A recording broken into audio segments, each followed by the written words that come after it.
Depuis l'effondrement de la promenade de Biscarrosse, au début de l'année, les travaux ne se sont plus arrêtés.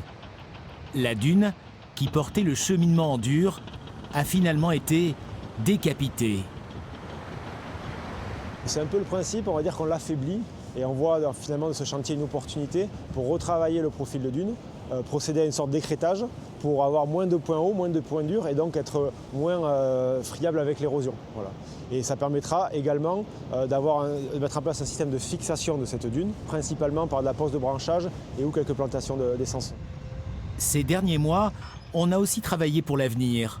Au nord de Biscarrosse-Plage, un rond-point a été carrément cassé. On a retiré le rond-point qui représentait un point dur. On a recréé une dune de sable, pléonasme, mais c'est ce qu'on veut, une dune de sable sur le front de mer pour que les échanges sédimentaires puissent se faire, pour qu'il y ait une renaturalité des lieux. C'est ça l'idée, retirer les points durs, retirer le béton. Les villas jumelles, elles, sont toujours interdites d'accès. L'une d'elles a souffert pendant les tempêtes, mais leurs fondations n'ont visiblement pas bougé. Sur la même dune, le grand hôtel est lui ouvert. Les clients sont juste privés de terrasse. Et si une digue venait protéger ces bâtiments? Il y a eu une étude sérieuse et longue qui a été faite avant la stratégie locale qui prévoyait plusieurs scénarios, dont les digues. Une digue, c'est un point dur.